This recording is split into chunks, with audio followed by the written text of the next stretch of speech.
एक जगह पर साधु महाराज के सामने निवेदन रखा गया कि आप हमारा पंचकरण करा दें। मूर्ताएं देखो कहां तक, किस हद तक पहुंच जाती हैं। आप पंचकरण करा दीजिए, निवेदन किया। उन्होंने कहा कि हम करा तो देंगे, लेकिन लेकिन लेकिन लेकिन क्या गुरुदेव? ध्यान रखना बंधुओं, कभी शरीर से सराहना मत करना, अन्यथा ये दुर्लभ रत्न है सम्यक दर्शन। बहुत बहुत बहुत पूर्व पर्यायों में पुरुषार्थ किया होगा, तब जाकर के ये उत्तम कुल आदि मिला और भीतर सच्चे देव शास्त्र गुरु की और अपने हित की श्रद्धा जागी। लेकिन बंधुओं, अगर वचन से एवं शरीर से विपरीत मार्ग की सराहना हो जाती है तो ध्यान रखना हमारा सम्यक दर्शन समाप्त हो जाता है। वचन से प्रशंसा नहीं करना, और किसी ने कोई गलत मार्ग अपना लिया है तो ये नहीं कि सो अब अपन तो प्रशंसा करे जाओ ना, निंदा भी मत करो, प्रशंसा भी मत करो, मध्यस्थ रखो, लोक में निंदा भी ना हो। लेकिन बंधुओं, कुपथ से हमेशा दूर रहो, क्योंकि खोटा पथ तो खोटा पथ ही है। ध्यान रखना, उससे कभी कोई मंजिल को प्राप्त नहीं हो सकता है। ऐसे ऐसे बंधुओं मिथ्या मार्ग हैं जो केवल अपनी प्रशंसा के लिए वर्तमान में जो है ना अपनाए जा रहे हैं।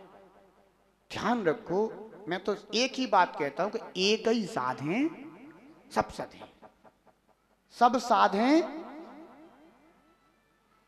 एक को साधो, अर्थात सच्चे देव शास्त्र गुरु की श्रद्धा करके एक सम्यक दर्शन रत्न को साध लो। बंधु, तुम्हारे सारे बिगड़े काम स्वयं बन जाएंगे बंधुओं। लेकिन विश्वास होना चाहिए, श्रद्धा होनी चाहिए। श्रावक ये सोचता है कि महाराज आप हमारे नगर में चातुर्मास कर लें। महाराज बोले कि हम कर तो लेंगे, लेकिन इतना इतना जो है ना पैसा चाहिए हमें। काय के लिए? प्रोजेक्ट के लिए। हाँ बंधु, बिल्कुल सच्ची कह रहा हूं मैं। आप बड़े बड़े महानगरों में जो चातुर्मास हो रहे हैं,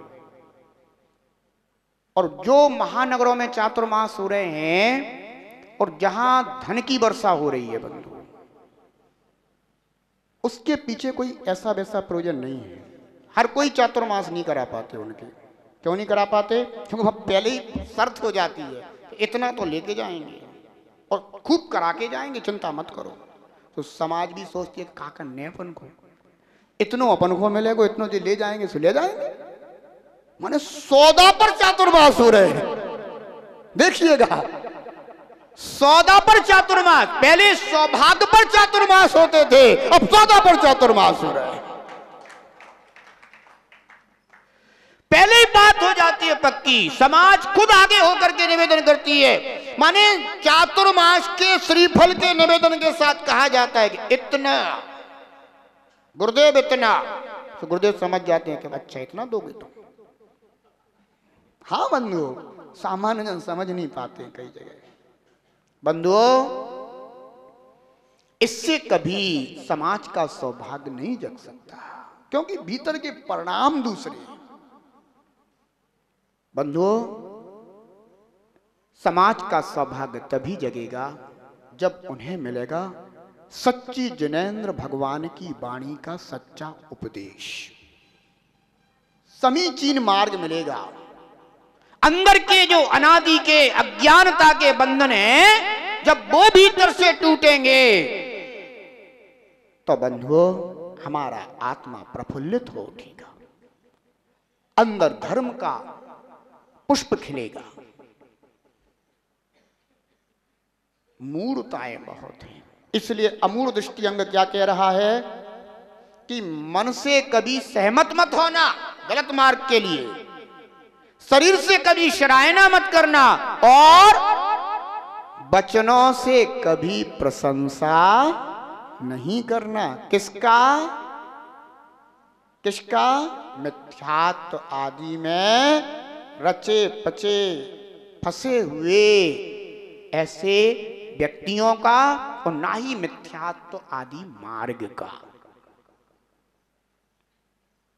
ध्यान रखना बंधुओं, क्योंकि ये काल बहुत कठिनता से भरा हुआ है, दुष्म काल है, पंचम काल है। श्रद्धाएं बंधुओं डोल रही हैं, डामाडोल हो रही हैं। एक साधु से निवेदन कर लिया जाए कि भगवान प्रभु आप विधान में बैठ करके जिनेंद्र भगवान की आराधना करवा देना, तो कहेंगे टाइम नहीं है हमारे पास। और उनसे कह दिया जाए भगवान रात्रि में पद्मावती का जागरण होना है, आप विराजेंगे तो हमें भी आपका आशीष मिलेगा, बोले बैठ जाएंगे। रात्रि भर बैठे, जागरण में बैठ सकती है, जिनेंद्र भगवान की आराधना में नहीं बैठ सकते। आश्चर्य होता है, ये मूर्खता का मार्ग है या मोक्ष का मार्ग है? ध्यान रखो, जागरण करना ही था तो देवेंद्र नगर वालों से सीख जाते हैं। यहां भी होता है, मैंने देखा है यहां, लेकिन यहां कैसा जागरण होता है? जागरण में अगर होता है तो एकमात्र जिनेंद्र भगवान की आराधना होती है, सदगुरुओं के लिए बंधुओं कीर्तन होता है, मां जिनवाणी का गुणगान होता है। अगर करना ही है तो ऐसा सीखना। लेकिन ये मिथ्या मार्ग से तो दूर रहो। ध्यान रखना, आचार्य भगवान ने अमूढ़ दृष्टि के अंतर्गत यही कहा कि ऐसे दुखों के कारणभूत मिथ्यात्व आदि के विषय में, और जो मिथ्यात्व आदि के धारक व्यक्ति हैं उनके विषय में मन से सहमत नहीं होना, शरीर से सराहना नहीं करना, और वचनों से उनकी प्रशंसा मत करना, नहीं करना, अमूढ़ दृष्टि अंग कहलाता है। और जो कई बार तो लोग इस कारण से भी कर जाते हैं, बहुत बड़े साधु हैं, बहुत बड़े साधु हैं, बहुत बड़े साधु। अरे बड़े होने से कुछ नहीं होता, बड़े हुए तो क्या, बड़ा हुआ तो क्या हुआ, जैसे पेड़ खजूर, पंछी को छाया नहीं फल लागे। ध्यान रखना, ऐसे बड़े होने से भी कुछ नहीं हो जाता बंधुओं। अगर मार्ग मिथ्या है तो ध्यान रखना, क्योंकि प्रशंसा तो बंधुओं पुण्य से मिलती है। लोग बड़े हो जाते हैं तो कैसे बन गए? वे तो पुण्य से हो गए।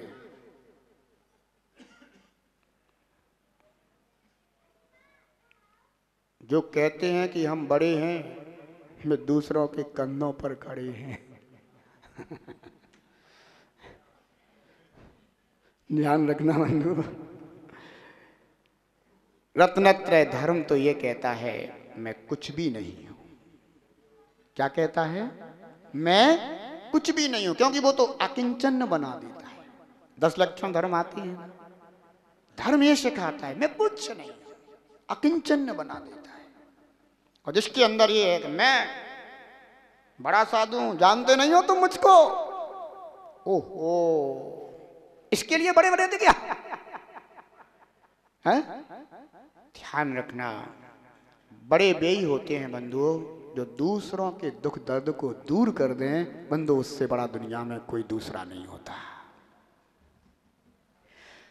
जो दूसरों के दुख दर्द को दूर कर दे बंधु, उसका तो हृदय में वो स्थान हो जाता है कि उसे कभी स्वप्न में भी विस्मृत नहीं किया जाता। अगर कोई छोटे से छोटा व्यक्ति भी अगर अपने लिए कभी सहयोग कर दे बंधुओं, ध्यान रखना, कोई व्यक्ति मान लीजिए बाहर गया था और अचानक उसे किसी चीज की आवश्यकता पड़ी और उसे कोई नजर नहीं आ रहा है, और हम कह रहे हैं कि उस नगर में अगर कोई गरीब से व्यक्ति भी अगर वहां पर थोड़ा भी सहयोग कर दे, कभी सुख के किनारे से लग जाता है तो इतना इतराने लग जाता है, इतना इतराने लग जाता है कि जरा लहरा लहरा के चलता है, और लहरा लहरा के चलता है तो दूसरे किनारे से लग जाता है, और जैसे वो दूसरे किनारे से लगता है सो दुखी हो जाता है, और जैसे दुखी होता है सो इधर उधर भागता है, और इधर उधर भागता है तो फिर इस किनारे से लग जा, कभी उसका पुण्य योग आता है तो फिर इस किनारे से लग जाता है तो फिर सुखी हो जाता है। बस संसारी जीव ऐसे ही लहरा लहरा के चलता रहता है और बंधु कभी सुख और कभी दुख में पड़ा रहता है। लेकिन जो सच्चे जिनेंद्रियों के द्वारा बताए हुए मार्ग को स्वीकार कर लेता है, फिर वो ना इस किनारे से लगता ना इस किनारे से लगता, वो तो बीच में चलता है और बंधु सुख और दुख से हमेशा के लिए मुक्त हो जाता है। इसलिए छूटने का उपाय करें, मूर्ताओं से दूर हों, मिथ्यात्व का परित्याग करें, राग द्वेष से मलिन ऐसे देवी देवताओं के निकट ना जाकर के बंधुओं हम सच्चे जिनेंद्र देव की सच्ची आराधना करके अपने को नरक तंज कुमनुष्य आदि कुवतियों से बंधुओं निकालने की कोशिश करें और हमेशा हमेशा के लिए सच्चे सुख का मार्ग अपनाएं। कुपथ में स्थित की मन बच काया से स्तुति, कुपथ में स्थित की मन बच काया से स्तुति, करता कभी नहीं प्राणी कहलाता अमूढ़ दृष्टि, दुखों का करता कारण हो दुखों का कारण यह कुपथ कहाए रे, जीवन है पानी की बूंद कब मिट जाए रे, जीवन है पानी की बूंद कब मिट जाए रे, हानि अनहानि हो हानि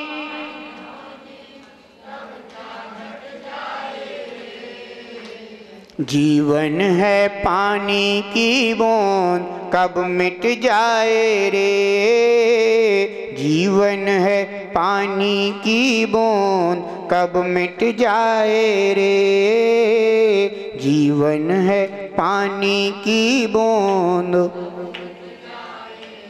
संसार में ऐसे भी जीव हैं कि जो भगवान के लिए भी बंधु रिश्वत देते हैं।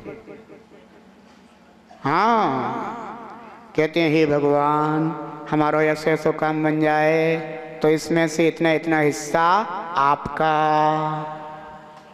हाँ अब बदला, यानी अपने विपरीत कार्य में भगवान को भी हिस्सेदार बना लिया कि मैं ऐसा ऐसा गलत काम कर रहा हूं, अगर ये मेरा काम बन गया तो इसमें इतना इतना हिस्सा किसका रहेगा?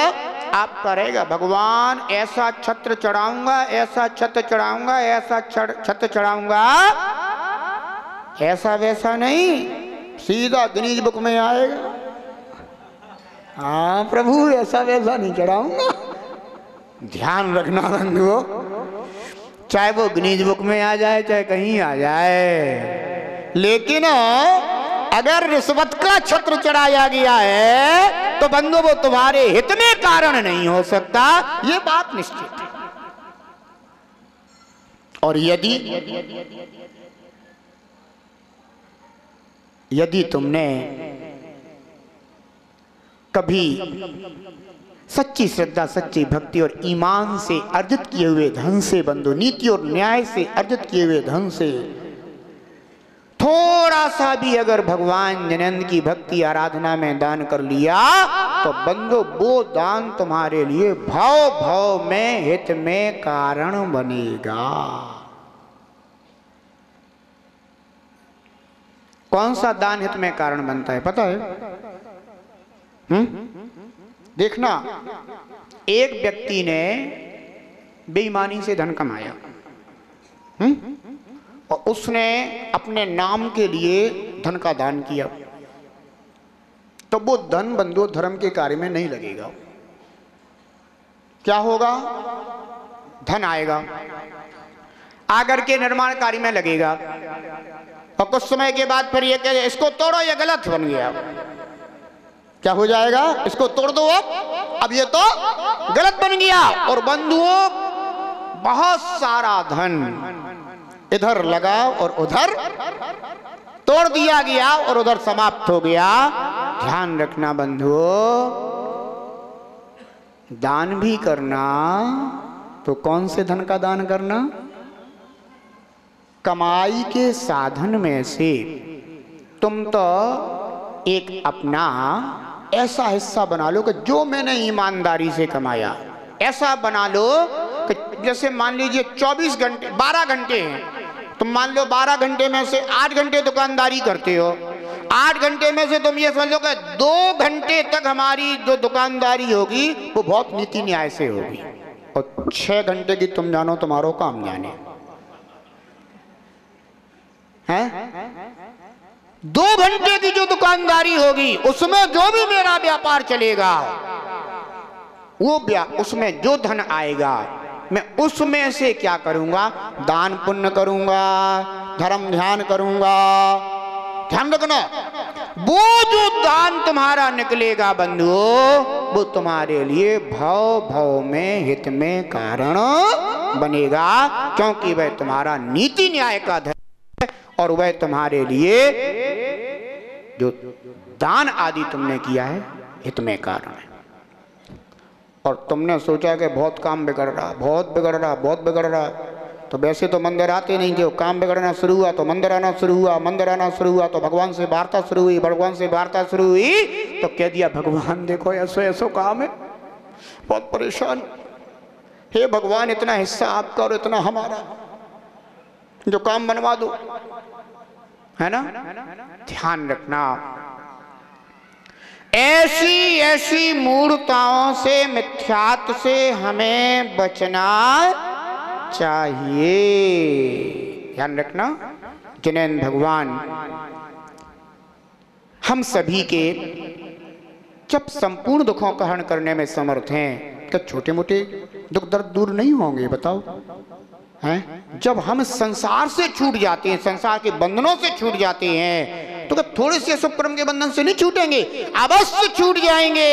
इसलिए बंधु, देव और कुदेव का अंतर जरूर समझो, धर्म और कुधर्म का अंतर अवश्य जानो, गुरु और कुगुरु की पहचान अवश्य करो, पाप और पुण्य को जान करके बंधुओं पाप से छूट करके पुण्य में लगने की कोशिश करना, भक्ष और अभक्ष का विवेक होना चाहिए।